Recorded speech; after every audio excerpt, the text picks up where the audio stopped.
60.5 लाख मामलों और 1 लाख से अधिक मौतों के बाद भारत में कोरोना वायरस महामारी की रफ्तार धीमी हो रही है। भारत में इस महीने हर दिन औसतन 64,000 केस आए, जो कि सितंबर के आखिरी 2 हफ्ते के प्रतिदिन के औसत से कम है, जब 86,000 केस आ रहे थे। इससे पहले सितंबर महीने में औसतन 93,000 मामले प्रतिदिन आ रहे थे। राज्यों में मरने वालों की संख्या भी कम हुई है। हालांकि टेस्टिंग की संख्या पिछले महीनों के मुकाबले बढ़ी है। देखने से ऐसा लग रहा है कि महामारी का प्रभाव कम हो रहा है, लेकिन कई जानकारों का मानना है कि इन संख्याओं को एहतियात के साथ पढ़ना चाहिए। उनका मानना है कि संख्या में कमी आना एक सकारात्मक सिग्नल है, लेकिन ये कहना महामारी खत्म हो रही है जल्दबाजी होगी, क्योंकि सिर्फ टेस्ट का बढ़ना और मामलों का गिरना ही किसी महामारी को समझने के लिए काफी नहीं है। हर दिन होने वाले कुल टेस्ट में से आधे रैपिड एंटीजन तकनीक से किए जा रहे हैं। इससे नतीजे जल्दी आ रहे हैं।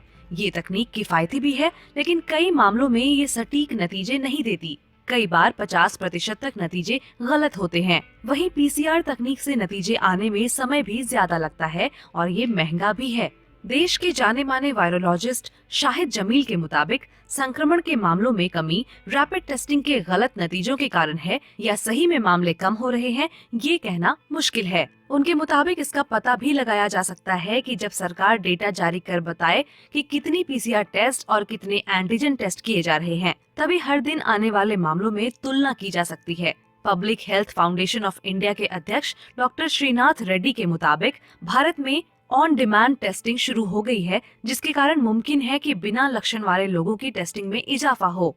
हालांकि कई एंटीबॉडी सर्वे और दूसरी रिपोर्ट से पता चलता है कि भारत में रिपोर्ट नहीं किए गए मामलों की संख्या बहुत अधिक है। मिशिगन विश्वविद्यालय के ब्राह्मण मुखर्जी, जो इस महामारी को ट्रैक कर रहे हैं, बताते हैं कि भारत में संक्रमित हो चुके लोगों की संख्या 12 से 13 करोड़ तक हो सकती है, जो कि आबादी का करीब 10% है। देश भर में हुए एंटीबॉडी टेस्ट बताते हैं कि करीब 9 करोड़ लोग संक्रमित हो चुके हैं, जो कि आधिकारिक आंकड़ों से 15 गुना अधिक है।